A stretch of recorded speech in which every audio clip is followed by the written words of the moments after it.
ఈరోజే చైత్ర శుద్ధ పంచమి. ఎంతో పవిత్రమైన విశేషమైన రోజు. చైత్రశుద్ధ పంచమిని లక్ష్మీ పంచమిగా జరుపుకుంటారు. ఈరోజు లక్ష్మీనారాయణలు పూజిస్తే సర్వ సంపదలు కలుగుతాయని, ధన కనక వస్తు వాహన ప్రాప్తి సిద్ధిస్తుందని ధర్మసింధు అనే గ్రంథం చెబుతుంది. లక్ష్మీదేవిని ప్రధానంగా ఈరోజు పూలతో పూజించాలి. మరి ఎంతో పవిత్రమైన విశేషమైన ఈరోజు ఈ కథను విన్నా, చదివినా, చెప్పినా, వినిపించినా జన్మల పాపాలు తొలగి కోటి జన్మల పుణ్యం వస్తుంది. సకల శుభాలు కలుగుతాయి. మరి ఆ కథ ఏంటో ఇప్పుడు ఈ వీడియోలో తెలుసుకుందాం. లక్ష్మి అంటే ఐశ్వర్యం. ఐశ్వర్యం కోరుకోని వారు ఉండరు. అందువల్ల అందరూ లక్ష్మీ భక్తులే. ధనం, నగలు, ఆహార పదార్థాలు ఇవన్నీ ఐశ్వర్యం కిందకే వస్తాయి. చైత్రశుద్ధ పంచమిని లక్ష్మీ పంచమిగా మనం జరుపుకుంటాం. ఈరోజు లక్ష్మీనారాయణలు పూజిస్తే సర్వసంపదలు కలుగుతాయని, ధన కనక వస్తు వాహన ప్రాప్తి సిద్ధిస్తుందని ధర్మసింధు అనే గ్రంథం చెబుతుంది. పూర్వం ఒక గ్రామంలో ఒక బ్రాహ్మణ దంపతులు నివసిస్తూ ఉండేవారు. వారికి సంతానం లేకపోవడం వల్ల ఎంతో బాధగా ఉండేది. ఇక ఆ బ్రాహ్మణుడు ఒకరోజు సంతానం కోసం విష్ణుమూర్తి గురించి తపస్సు చేయడానికి అరణ్యాలకు వెళ్ళిపోయాడు. అక్కడ అరణ్యంలో విష్ణుమూర్తి గురించి ఘోర తపస్సు చేయసాగాడు. ఆ ఘోర తపస్సు చూసి శ్రీ మహావిష్ణువు సంతోషించి ఆ బ్రాహ్మణుడి ఎదుట ప్రత్యక్షమయ్యాడు. అప్పుడు విష్ణుమూర్తి ఇలా పలికాడు, ఓ బ్రాహ్మణ శ్రేష్ఠుడా, ఏమి నీ కోరిక అని అడిగాడు. దానికి ఆ బ్రాహ్మణుడు ఎంతో సంతోషించి స్వామిని అనేక విధాలుగా స్తుతించి ఇలా పలికాడు, స్వామి, అసాధ్యమైన నీ దర్శనం నాకు కలిగింది. నేను ఒక పేద బ్రాహ్మణుణ్ణి. నాకు సంతానం లేదు. నాకు సంతానం కలిగేలా దీవించు అని వేడుకున్నాడు. అప్పుడు శ్రీ మహావిష్ణువు బాగా ఆలోచించి ఇలా అన్నాడు, చూడు బ్రాహ్మణ శ్రేష్ఠ, నీకు భర్త చనిపోయిన ఆడపిల్ల సంతానంగా కావాలా, లేదా ఆయుషు లేని మగబిడ్డ కావాలా, కోరుకో అన్నాడు. అప్పుడు ఆ బ్రాహ్మణుడు బాగా ఆలోచించి, స్వామి, చనిపోయే కొడుకు నాకు ఎందుకు, నాకు ఆడపిల్లే కావాలి అని చెప్పాడు. దీంతో శ్రీ మహావిష్ణువు, సరే బ్రాహ్మణుడా, నీ కోరిక తప్పక నెరవేరుతుంది అని ఆశీర్వదించి అంతర్ధానమయ్యాడు. ఇక ఆ బ్రాహ్మణుడు అడవి మార్గంగా ఇంటికి చేరుకున్నాడు. కొన్నాళ్లకు భార్య గర్భం ధరించి 12 ఆడపిల్లను కన్నది. తల్లిదండ్రులు ఆమెకు విష్ణుమూర్తి వరం వల్ల పుట్టింది కాబట్టి నారాయణమ్మ అనే పేరు పెట్టారు. ఆమెకు యుక్త వయసు రాగా వివాహం చేయాలని ఆ బ్రాహ్మణ దంపతులు ఎందరినో కలిసి ఎన్నో సంబంధాలు చూశారు. కానీ నారాయణమ్మను చేసుకోవడానికి ఎవరూ ముందుకు రాలేదు. ఇక చివరకు తల్లిదండ్రుల విచారంతో అడవికి వెళ్ళి కనీసం ఒక రాతితోనైనా పెళ్లి చెయ్యాలి అనుకుని ఆ ఆడపిల్లను తీసుకెళ్లారు. ఆ అడవిలో శ్రీకృష్ణుడి విగ్రహాన్ని చూసి ఆ శ్రీకృష్ణుడితో ఆమె వివాహాన్ని జరిపించారు. ఇలా వివాహం జరిగిందో లేదో అలా ఆ విగ్రహం బద్దలై పిండి అయిపోయింది. దీంతో నారాయణమ్మ ఎంతో బాధపడి గోరున ఏడ్చింది. ఇక తల్లిదండ్రులు ఎంతో దుఃఖించి ఇంటికి తిరిగి వెళ్ళిపోయారు. కొంతకాలానికి నారాయణమ్మ తన బాధను విష్ణుమూర్తికి చెప్పుకోవడానికి విష్ణుమూర్తి గురించి తపస్సు చేయసాగింది. ఇలా జరుగుతూ ఉండగా కొన్నాళ్లకు నారాయణమ్మ తల్లిదండ్రులు కూతురు గురించి బెంగపెట్టుకుని చనిపోయారు. ఇక నారాయణమ్మ ఇంట్లోనే తపస్సు చేసుకుంటూ ఎవరు వచ్చినా సరే నా దగ్గరకు రాకండి, నన్నేమీ అడగకండి నారాయణ అంటూ ఉండేది. అలా అడుక్కునేవాళ్ళు అలా వాకిలి దగ్గరకు వచ్చి ఆ మాటలు విని వెనక్కి వెళ్ళిపోయేవారు. అందుచేత ఊళ్ళో అందరూ ఆమెను ఇంట్లో నారాయణమ్మ అని పేరు పెట్టి పిలిచేవారు. అలా తపస్సు చేస్తూ నారాయణమ్మకు ముసలితనం వచ్చింది. ఇలా ఉండగా ఒకరోజు ఆమె తపస్సుకు మెచ్చి శ్రీ మహావిష్ణువు ఆమెను పరీక్షించాలని ఒక కాకి రూపంలో వచ్చి కావు కావుమని అరుస్తూ ఉండగా నారాయణమ్మ ఆ సమయంలో ఇల్లు అలుకుతూ అలుకుగుడ్డతో కాకిని కొట్టింది. దీంతో కాకి రూపంలో ఉన్న శ్రీ మహావిష్ణువు ఆ అలుకుగుడ్డను తీసుకుని వెళ్ళిపోయాడు. అలా వెళ్తూ ఉండగా దాంట్లో ఒక కందిగింజ ఉండి దారిలో ఆ కందిగింజ నేలపై పడి మొక్క మొలిచింది. ఈ విధంగా జరిగిన కొంతకాలానికి నారాయణమ్మ చనిపోయింది. ఇక నారాయణమ్మ చేసిన తపస్సుకు ఆమె భక్తికి మెచ్చి విష్ణుదూతలు వచ్చి నారాయణమ్మను విష్ణులోకానికి తీసుకుపోయారు. అక్కడ విష్ణుమూర్తి నారాయణమ్మతో ఇలా అన్నాడు, నీవు నాకిచ్చిన అలుకుగుడ్డ ఇదిగో, నీవే తీసుకో, ఈ రోజు నుంచి ఇది నీతోనే ఉంటుంది అని చెప్పాడు. అంతేకాదు, నారాయణమ్మ, నీవు నాకిచ్చిన ఈ అలుకుగుడ్డలో ఒక కంది గింజ ఉంది. అది భూమి మీద పడి ఒక చెట్టుగా మొలిచింది. ఈ అలుకుగుడ్డ, ఆ కంది చెట్టు రెండూ నీవే. ఈ రెండే నీవు సంపాదించుకున్నావు అన్నాడు శ్రీ మహావిష్ణువు. అప్పుడు నారాయణమ్మ ఇలా పలికింది, స్వామి, నేను నీ భక్తురాలను, నన్ను ఎందుకు ఇలా చేశావు అని అడగ్గా విష్ణుమూర్తి ఇలా పలికాడు, నీవు భక్తితో నన్ను పూజించావు. ఇది నిజమే, కాని నీవెప్పుడూ ఏ దానమూ చేయలేదు. కనీసం ఒకరికైనా అన్నాన్ని పెట్టలేదు. ఒకరికి కూడా భిక్ష వేయలేదు. దాన ధర్మాలు అసలే లేవు. కాబట్టి నీవు ఆ కంది చెట్టుపై పురుగువై తిరుగుతూ ఉండు అన్నాడు శ్రీ మహావిష్ణువు. దీంతో నారాయణమ్మ పురుగ్గా మారి ఆ కంది చెట్టుపై తిరుగుతూ ఉండేది. ఇలా కొంతకాలం గడిచింది. ఇక విష్ణుమూర్తి ఆ చెట్టుపై తిరుగుతున్న పురుగు రూపంలో ఉన్న నారాయణమ్మతో ఇలా అంటాడు, చూడు నారాయణమ్మ, నా భార్య లక్ష్మీదేవి చిలుకల ముగ్గుల నోము పడుతుంది. ఆమె నీ దగ్గరకు వచ్చినప్పుడు ఒక బిందువును దారపోస్తే వస్తానని చెప్పు అంటాడు మహావిష్ణువు. దానికి సరే అంటుంది నారాయణమ్మ. ఇక కొంతకాలానికి లక్ష్మీదేవి చిలుకల ముగ్గుల నోము పట్టి నారాయణమ్మను పిలవడానికి అక్కడికి వస్తుంది. ఆ సమయంలో నారాయణమ్మ విష్ణు మహిమతో బంగారు విగ్రహమై ఇంట్లో ఉంటుంది. శ్రీ మహాలక్ష్మి వచ్చి నారాయణమ్మను పిలవగా నారాయణమ్మ ఇలా పలుకుతుంది, అమ్మా లక్ష్మీదేవి, నాకు ఒక బిందువును ఫలాన్ని దారపోస్తే నేను వస్తాను అని అంటుంది. దానికి నారాయణమ్మ ఒప్పుకోగా లక్ష్మీదేవి నారాయణమ్మను తీసుకుపోతుంది. ఇక లక్ష్మీదేవి నోము పట్టి నారాయణమ్మను నీకేం కావాలో కోరుకో అంటుంది. దానికి నారాయణమ్మ, అమ్మా, నీ పాదభక్తి తప్ప నాకేమీ అక్కర్లేదు అనగా లక్ష్మీదేవి ఎంతో సంతోషించి నీకు 5వ తరం ఎప్పుడూ ఉంటుంది అని వరాన్ని ప్రసాదించింది. ఇక నారాయణమ్మ ఎంతో సంతోషించింది. ఈ చిలుకల ముగ్గుల నోమును 5 సంవత్సరాలు పట్టి 5 కేజీల బియ్యం అప్పాలు చేసి ముత్తైదువులకు దక్షిణ తాంబూలాలతో ఇవ్వాలి. ఈ వ్రతకథను ఎవరైతే వింటారో వారికి వ్రత ఫలం లభిస్తుంది. శ్రీ శుక్రవార లక్ష్మీ కథ. పూర్వకాలంలో సుమేధుడు అనే బ్రాహ్మణుడికి 7 కొడుకులు ఉండేవారు. వారందరికీ వివాహాలు జరిగి భార్యలు కాపురాలకు రావడం వల్ల వేరింట కాపురాలు చేస్తూ ఉన్నారు. ఒకరోజు పొద్దుట శుక్రవారపు మహాలక్ష్మి లోక సంచారం చేస్తూ ఆ బ్రాహ్మణుడి కోడళ్ల ఇంటికి వెళ్ళింది. ఒక కోడలు పొద్దుటే పిల్లలకు భోజనం పెట్టి తాను కూడా తింటూ ఉంది. ఇది చూసి శ్రీ శుక్రవారపు మహాలక్ష్మి ఎంతో బాధపడింది. ఇంకొక కోడలు పాచి వాకిటిలో పేడ వేసుకుంటూ ఉంది. మరొక కోడలు పాత గుడ్డలను పెడుతూ ఉన్నది. మరొక కోడలు పాచి వాకిటిలో వడ్లు దంపుతూ ఉన్నది. మరొక కోడలు పాచి వాకిలి అందే పిల్లలకు తలంటి తాను కూడా తలంటుకుంటూ ఉంది. ఈ విధంగా 6 కోడళ్ళు చేయడం చూసి శుక్రవారపు మహాలక్ష్మి వారి ఇళ్లకు వెళ్ళక పెద్ద కోడలు ఇంటికే వచ్చింది. పెద్ద కోడలు ఆ సమయంలో ఇల్లు అలుక్కుని వాకిట కల్లాపు చల్లి స్నానం చేసి పసుపు రాసుకుని బొట్టు పెట్టుకుని కట్టుకున్న బట్ట భర్తకు ఇచ్చి తాను తలుపు వెనుక కూర్చుని ఉన్నది. అక్కడ గల శుభ్రతకు మెచ్చుకున్న శుక్రవారపు మహాలక్ష్మి అరుగు మీద కూర్చుని ఇలా పలికింది, అమ్మాయి, బయటకి ఒకసారి రావమ్మా అని పలికింది. దానికి పెద్ద కోడలు లోపల నుంచి ఇలా సమాధానం చెప్పింది, అమ్మా, నేను రావడానికి వీలులేదు. మేము చాలా పేదవారం. మాకు ఒకటే బట్ట ఉండడం వల్ల దానిని నా భర్తకు ఇచ్చి యాయావారానికి పంపాను. నా భర్త వచ్చే వరకు నేను ఇక్కడే కూర్చుంటాను అని సమాధానం చెప్పింది.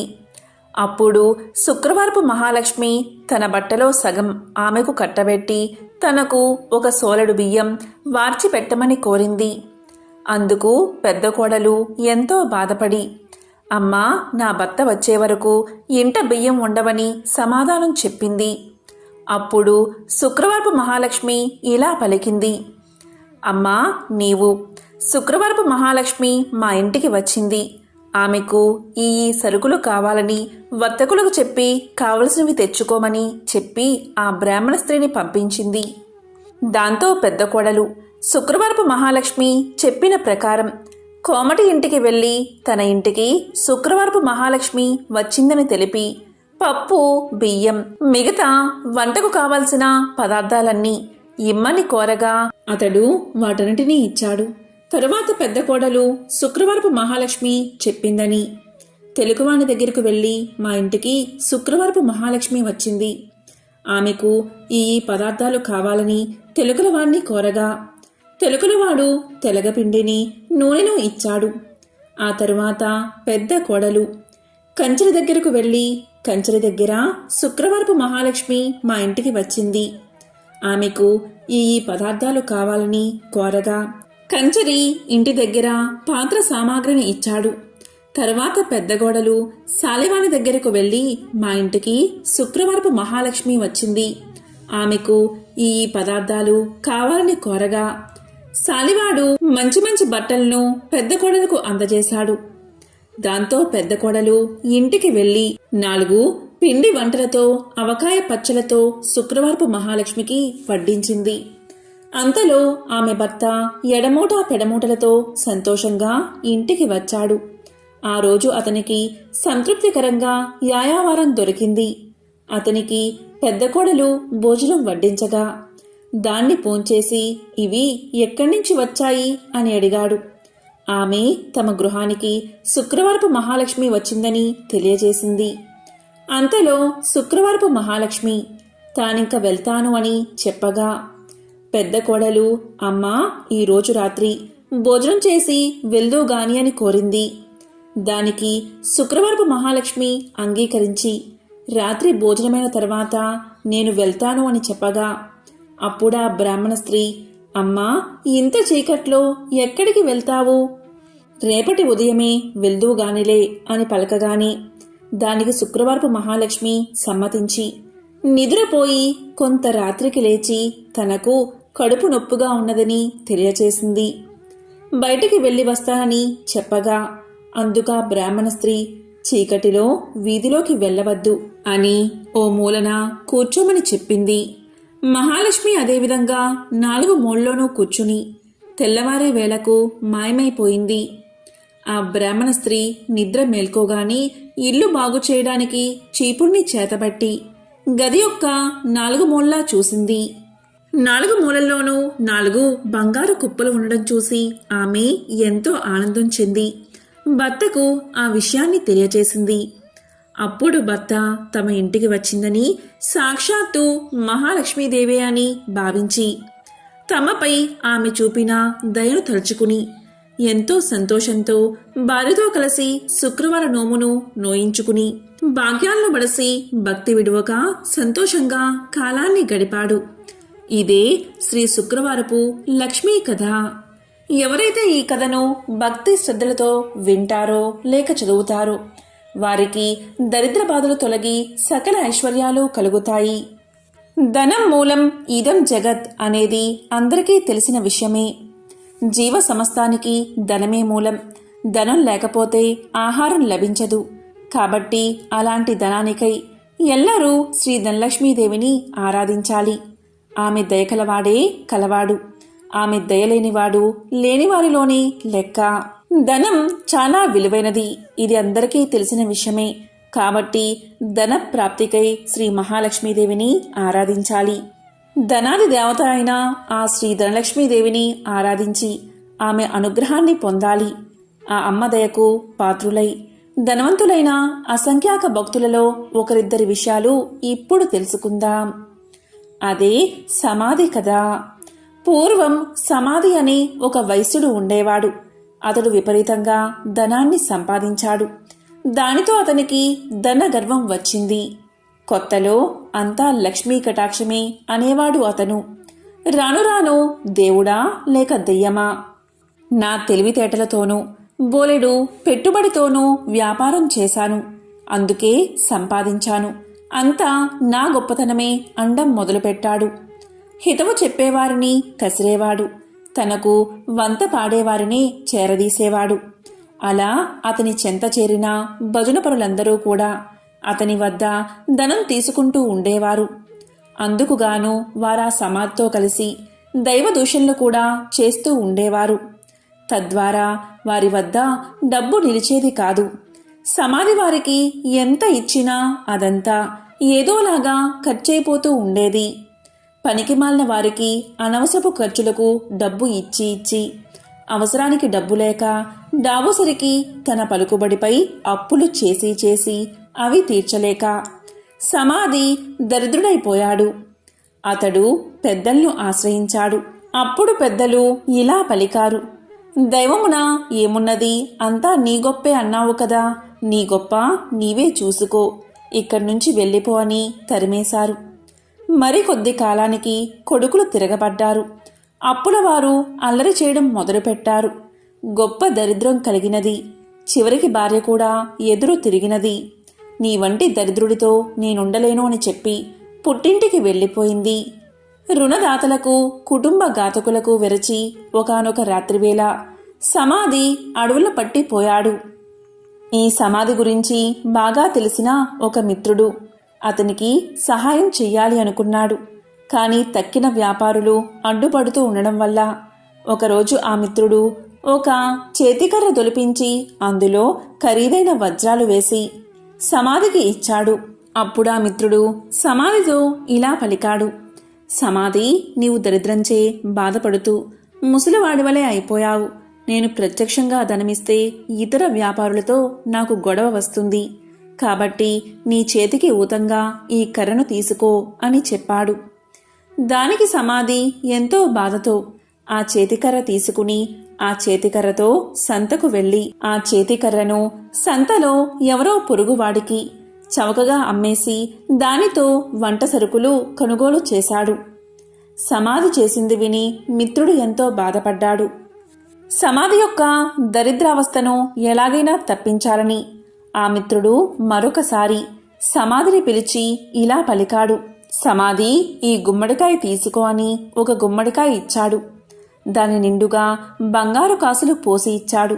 ఇంటికి వెళ్ళి దాన్ని పగలగొడితే ధనం కనిపిస్తుంది కదా అని ఆ మిత్రుడి ఆలోచన.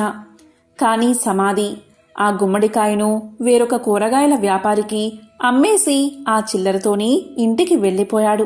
మిత్రుడు సహకరించిన ఆ సహాయం పొందక దరిద్రబాధలు భరించలేక సమాధి ఒకరోజు అడవులకు పోవడానికి నిశ్చయించుకున్నాడు. ఇది తెలిసిన అతని మిత్రుడు మార్గమధ్యలో మోహరేలు గుట్ట పోయించాడు. కాని సమాధి ఆ దారికి రాగానే ధనలక్ష్మి కళ్ళలో పడినది. అతని కళ్ళు నలుపుకుంటూ పోయి పోయి మోహరేల గుట్టపై పడి, చీచి, ఎవరో దారిలో రాళ్లగుట్ట పోశారు అని వాటిని అటూ ఇటూ చిమ్మి కళ్ళు నలుపుకుంటూ తన దారిన తాను పోయాడు. అంతా మిత్రునికి చూపి, చూసారా, ధనలక్ష్మి యొక్క అనుగ్రహం తప్పితే ఎలా అవుతుందో, మనమెంత మంచి చేసినా వంచింపబడుచూ ఉంటాడు అని చెప్పాడు. తరువాత సమాధి అడవులకు చేరుకుని తన కష్టాలకై ఏడుస్తూ ఉండగా ఒకానొక ముని అతన్ని చూసి అతని దీనకథను విని ఇలా పలికాడు: సమాధి, కేవలం ధనలక్ష్మిని తూలనాడి ఆమె పూజకు ఆటంకం కలిగించడం వల్లే నీకీ కష్టం కలిగినది. ఇంతకు మించి మరొకటి లేదు. నా మాట విని ధనలక్ష్మీదేవిని పూజించు. ధనం నీకు సమకూరుతుంది. ఆమె బీజమునే జపించు అని పలికి మంత్ర బీజాన్ని చెప్పి జప విధానం చెప్పి మహర్షి వెళ్ళిపోయాడు. సమాధికి మరొక మార్గమేది కనబడకపోవడం వల్ల గతిలేని వాడై ఆ మంత్రాన్ని జపించసాగాడు. అలా చేయగా చేయగా ఒకనాడు అతని భార్య ఆ అడవిలోనే తారసపడినది. పెళ్లి చేశాక భర్త సజీవుడై ఉండగా ఆడది పుట్టింట ఉండరాదు. కష్టమో సుఖమో భర్తతోటే లోకం పొమ్మని ఆమె పుట్టింటివారు తరిమేశారని చెప్పింది.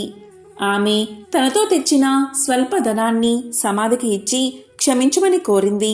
అతి త్వరలో దీపావళి రాబోవుచుండడచే సమాధి ఆదనంతో నగరానికి వెళ్లి తగు సామాగ్రలు కొని అదేవిధంగా పురోహితుడికి క్షమాపణ చెప్పుకుని తనతో పాటు అడవులకు తీసుకువచ్చాడు. దీపావళి రాత్రి యథావిధిగా యథాశక్తిగా ధనలక్ష్మి పూజను చేసుకున్నాడు సమాధి.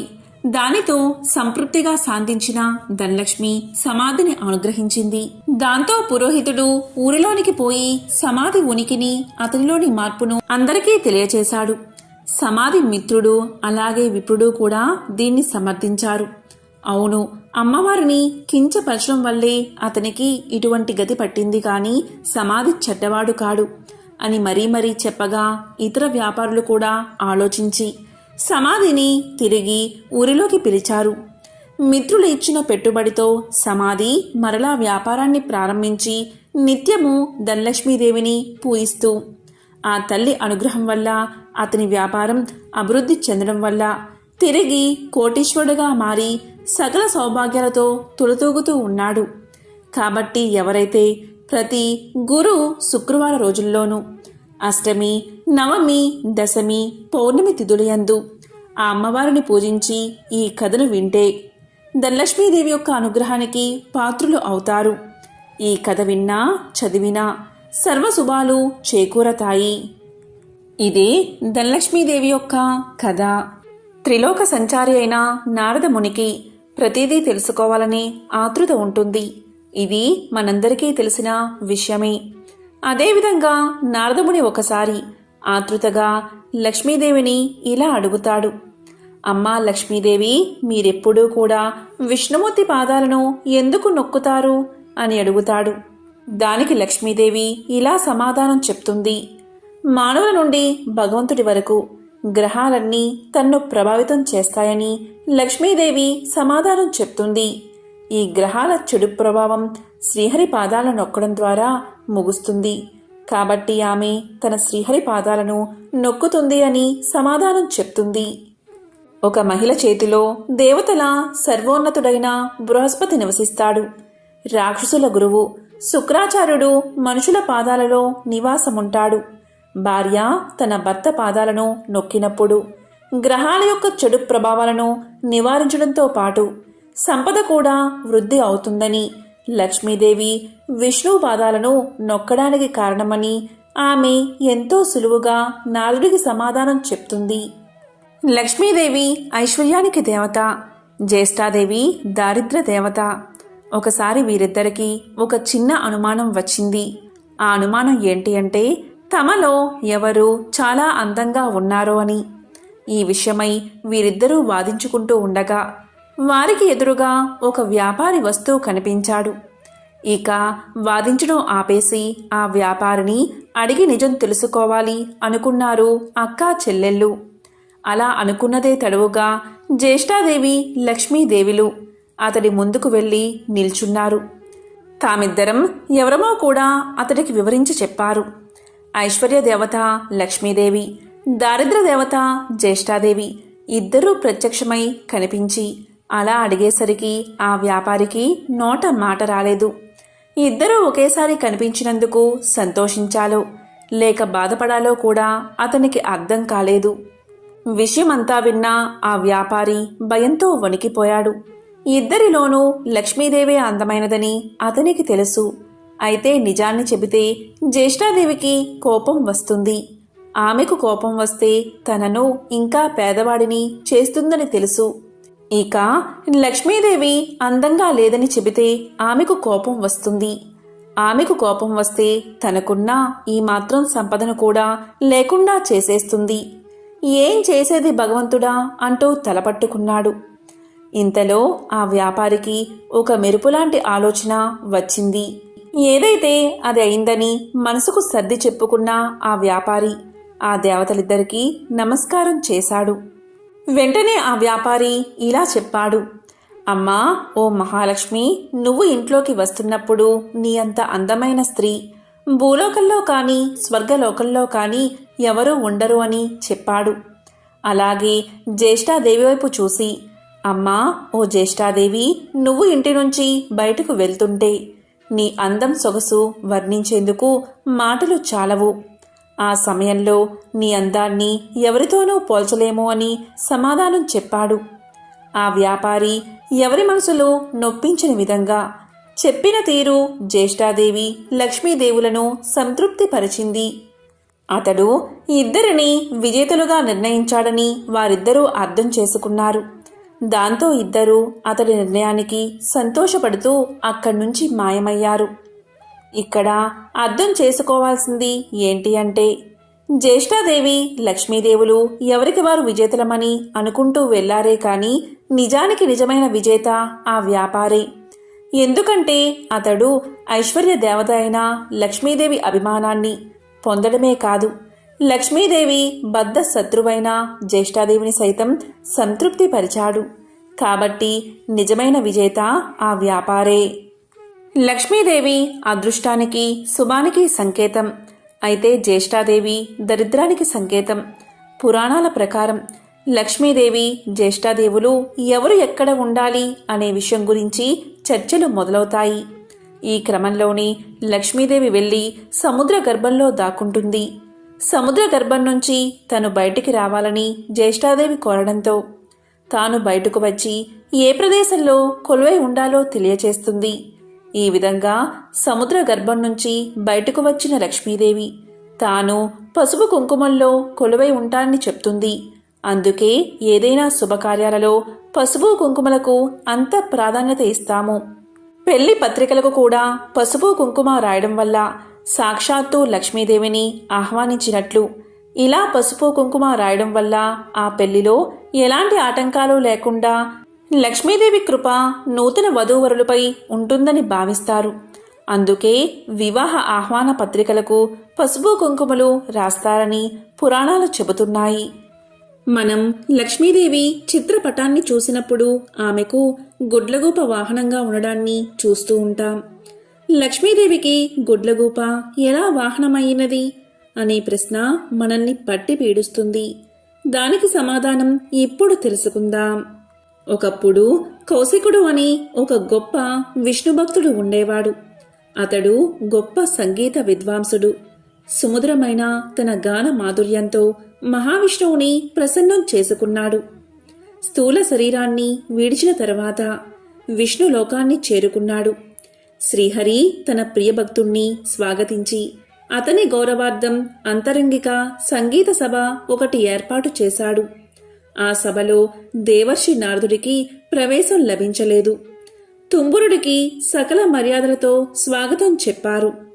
తనకు ప్రవేశం లేకపోవడం అటుంచి తన ప్రత్యర్థి అయిన తుంబురుడికి స్వాగత సత్కార్యాలు లభించడం చూసిన నారదుడు ఎంతో మండిపడ్డాడు. అయినా తమాయించుకుని లక్ష్మీదేవి మందిరంలోంచి లోనికి పోవడానికి ప్రయత్నం చేశాడు. అక్కడ కూడా లక్ష్మీదేవి యొక్క చెలికత్తెలు నారదుడికి అడ్డుపడ్డారు. దానితో ఎంతో కోపగించిన నారదుడు మహాలక్ష్మిని శపించాడు. అది తెలిసిన వెంటనే లక్ష్మీనారాయణులు నారదుని ముందు ప్రత్యక్షం అయ్యారు. తమను మన్నించమని వేడుకున్నారు. అప్పటికి నారదుడి కోపం శాంతించింది. తన తొందరపాటుకు పశ్చాత్తాపం మొదలైనది. శరీరమంతా చెమటలు పట్టాయి. కీలరిగి వాత పెట్టడం బాగా తెలిసిన నారాయణుడు చేసిన దానికి సిగ్గుపడుతున్న నారదుణ్ణి చూసి ఇలా పలికాడు. నారదా, నీ కోపం కారణం నాకు తెలుసు. నిజానికి భక్తి జ్ఞానములయందు శీలవర్తములయందు తుంబురుడు నీకన్నా కపటి కాడు, గర్విష్ఠుడు కాడు. కపట భక్తిని ప్రదర్శించేవారు ఎన్ని తీర్థాలు సేవించినప్పటికీ వ్యర్థం. భక్తి శ్రద్ధలతో నన్ను కొలిచేవారికి అవశ్యం వశుడనే. సంగీతం చేత నన్ను చేరవచ్చునని చాటి చెప్పడానికే కౌశిక తుంబురులను నేను సత్కరించాను. నీ శాపానికి ఏమీ బాధపడకు, లోకహితమే జరుగుతుంది, చింతించవద్దు అని చెప్పాడు నారాయణుడు. నారదునికి అప్పటికి జ్ఞానోదయమైనది. ఓ దేవదేవా, నా తప్పులను క్షమించు. అవివేకి వలె ప్రవర్తించాను, నన్ను కాపాడు. తుంబురా, కౌశికుల వలె సంగీతంలో మేటినైతే ఇంతటి విపరీతం జరిగి ఉండేది కాదు కదా అంటూ కట్టెలు తెంచుకుని ప్రవహిస్తున్న కన్నీటి వరద మధ్య నారదుడు నారాయణుడి పాదాల మీద పడ్డాడు. భక్తుని పశ్చాత్తాపం భగవంతుడి హృదయాన్ని కరిగించింది. తన దివ్య హస్తాలతో నారదుణ్ణి పైకి లేపాడు నారాయణుడు. ధైర్యాన్ని చెప్పాడు. సంగీతం నేర్చుకోవాలన్న కుతూహలం నిజంగా ఉంటే తాను చెప్పినట్లు చెయ్యమన్నాడు. ఉత్తరాన మానస సరోవరానికి అవతల ఒక పర్వత శిఖరముంది. దానిమీద ఒక దివాంతం ఉంది. ఆ ఉలూకాపతికి శుశ్రూష చేసి సంగీతంలో మేటివి కమ్మని దీవించాడు నారాయణుడు. దీంతో నారదుడు శ్రీమన్నారాయణుడికి కృతజ్ఞతలు ప్రకటిస్తూ చేతులు జోడించిన నారదుడు సెలవు పుచ్చుకున్నాడు. వెంటనే మనోవేగంతో మానస సరోవరం చేరుకున్నాడు. కమ్మని సంగీతం అస్పష్టంగా వినిపిస్తుంది. తెరలు తెరలుగా వస్తున్న ఆ గాన మాధుర్యాన్ని పట్టుకుని ఆవలగిరి శిఖరం చేరాడు నారదుడు. గంధర్వ, కిన్నెర, కింపురుష, అప్సరసాదులెందరో అక్కడ సంగీతాభ్యాసం చేస్తున్నారు. వారి మధ్య గురుపీఠం మీద దివ్యకాంతులతో ప్రకాశిస్తున్న గానబంధు నారదుణ్ణి చూడగానే వినయంతో ఆసనం దిగి ఎదురు వెళ్ళాడు. ఆనందంగా ఆసనం చూపి కుశల ప్రశ్నలు వేశాడు. ఎందుకు వచ్చాడో కారణం చెప్పమని ప్రార్థించాడు. నారదుడు గానబంధు వినయానికి, సంగీత పాఠవానికి ఆశ్చర్యపోయాడు. తనకు తెలియని ఈ సంగీతవేత్త ఎవరని ఆలోచనలో పడ్డాడు. అతడు ఎవరైతేనేం, తనకు కావలసినది సంగీత విద్య. ఉలూకాపతికి నమస్కారం చేసి జపతపాదులకు సాధ్యం కాని శ్రీహరిని తుంబుర కౌశికులు గాన మాధుర్యంతో వశం చేసుకున్నారని, తనకు అలాంటి దివ్యగాన విద్యను ప్రసాదించమని వేడుకున్నాడు. గానబంధు అంటే ఉలూకాపతి. నారదుడి ఆంతర్యం గ్రహించి ముందు తానెవరో వివరించసాగాడు. ఓ నారద మహర్షి, నేను చెప్పేది శ్రద్ధగా వినండి. పూర్వం భువనేశుడు అనే రాజు ఉండేవాడు. అతడు చాలా జాలిగుండె కలవాడు, ధర్మవర్తనుడు. సంప్రదాయానుసారం ధర్మకార్యాలన్నీ క్రమం తప్పకుండా నిర్వహించేవాడు. అటువంటి ఉత్తమ పాలకుడు సంగీతాన్ని మాత్రం నిషేధించాడు. ఎవరైనా గానాలాపన చేస్తే మరణశిక్ష విధించమని మంత్రులకు తెలియచేశాడు. భగవంతుణ్ణి కూడా భక్తి గీతాలతో స్తుతించకూడదని చాటింపు వేయించాడు. ఒకరోజు హరిమిత్రుడు అనే భక్తుడు రాజు ఆజ్ఞను మర్చిపోయి భగవంతుణ్ణి కీర్తిస్తూ గానం చేశాడు. ఆ గాన మాధుర్యంలో మునిగిపోయిన ప్రజలు కూడా పాడకూడదు అన్న విషయాన్ని మర్చిపోయారు. వెంటనే రాజభటులు వచ్చారు.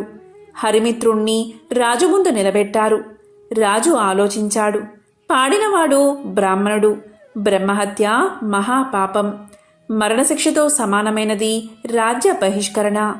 ఇలా ఆలోచించి హరిమిత్రుడి సంపదనంతా స్వాధీనం చేసుకుని రాజ్యం నుంచి వెళ్ళగొట్టాడు రాజు. కాలచక్రం తిరగడం మానదు కదా. కొంతకాలానికి రాజు మరణించాడు. పుట్టిన ప్రతి ప్రాణి గిట్టక తప్పదు. అలాగే గిట్టిన ప్రాణి కూడా పుట్టక తప్పదు. నరుడిగా మరణించిన రాజు గుడ్లగోపగా జన్మించాడు. దివాంద జన్మ కాబట్టి రాత్రులందే ఆహారం సంపాదించుకోవాలి. తిండి ఒక సమస్యగా తయారైనది. పురాకృత దోష ఫలితం కాబోలు. ఒకసారి 4 రోజులైనా ఆహారం దొరకలేదు. ఆకలి దుర్లభమైపోయినది. చివరికి మరణాన్ని ఆహ్వానించాడు.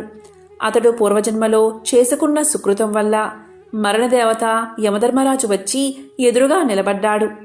ప్రాణం తీయకుండా ఎదురుగా నిలబడ్డ యముణ్ణి చూసి, ధర్మరాజా, ఎందుకు ఈ విధంగా నన్ను బాధపెడుతున్నావు? నేను గత జన్మలో రాజుగా ప్రజలపై ఎంతవరకు దయాదాక్షిణ్యాలు చూపించాలో అంతవరకు చూపించాను. నీవెందుకు నాపై దయ చూపవు అన్నాడు భువనేశుడు. దివాంద స్థితికి యమధర్మరాజు ఎంతో జాలిపడ్డాడు. తాను చేసిన తప్పేమిటో తెలియకుండా ఎవరైనా శిక్ష అనుభవించడం ధర్మం కాదు కదా. తెలిసినప్పుడే కదా పశ్చాత్తాపం కలిగేది. అలా ఆలోచించి అసలు విషయం చెప్పాడు యమధర్మరాజు.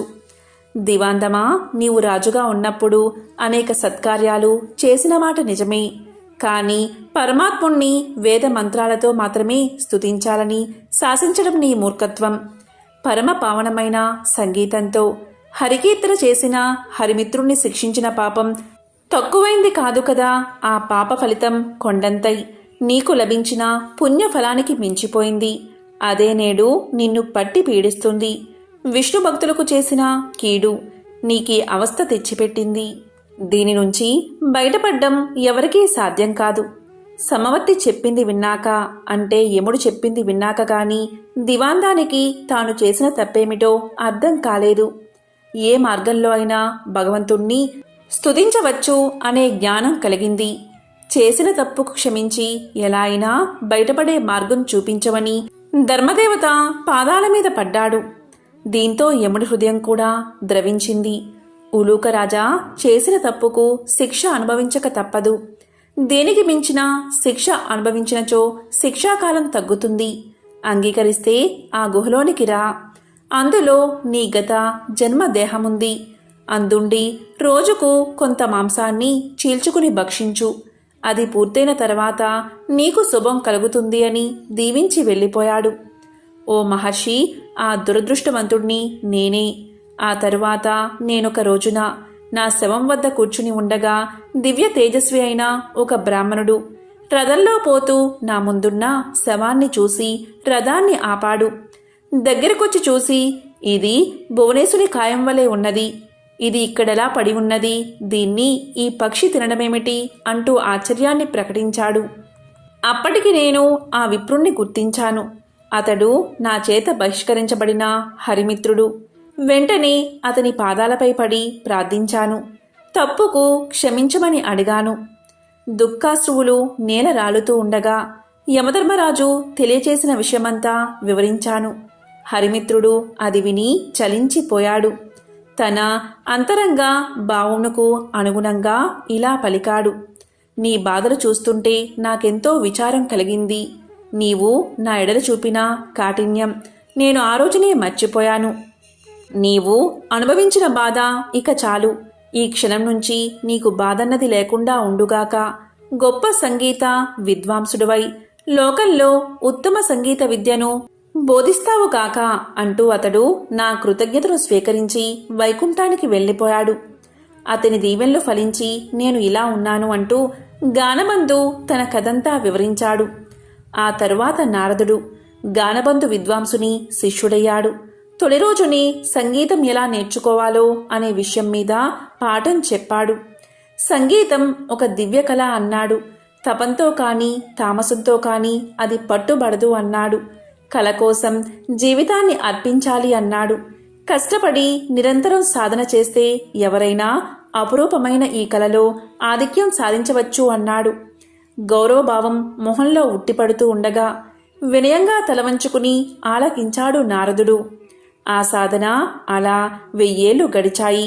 కఠోరమైన దీక్షతో నారదుడు 3 లక్షల రాగాలలో మంచి ప్రావీణ్యం గడించాడు. సహపాఠులంతా పొగిడేస్తుంటే సంగీతంలో ఇక తనకు తిరుగులేదనే గర్వంతో ఉబ్బిపోయాడు. అమిత ఆనందంతో గురువును చేరి కృతజ్ఞతలు చెల్లించాడు. గురుదక్షిణ చెల్లిస్తాను, ఏమి కావాలో సెలవివ్వమన్నాడు. ఎంతటి కోరికైనా సంశయించవద్దు అన్నాడు. శిష్యుడి పలుకులు విన్న ఆ గురువు ఎంతగానో సంతోషించాడు.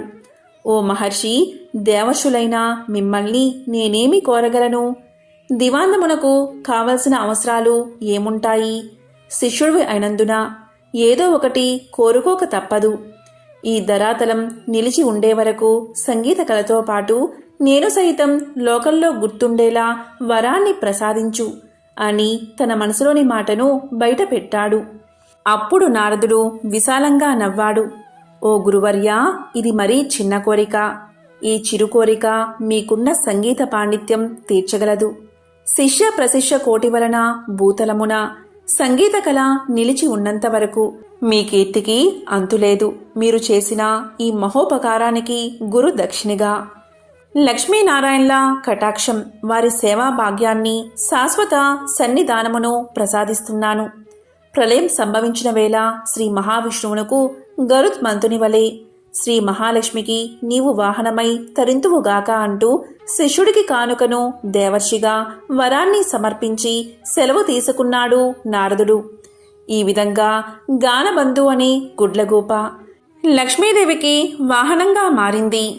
ఎంతో విశేషమైన లక్ష్మీ పంచమి రోజు ఏమీ చేయకపోయినా సరే ఓం లక్ష్మీ కమల వాసిన్యై స్వాహ అనే మంత్రాన్ని పఠించడం వల్ల సకల సంపదలు కలుగుతాయి.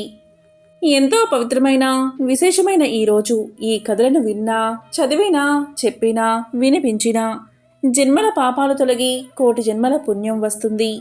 సకల శుభాలు కలుగుతాయి. ఓం శ్రీ మహాలక్ష్మియే నమః. ఓం శ్రీ మాత్రే నమః. ఓం నమః శివాయ. ఓం నమో నారాయణాయ.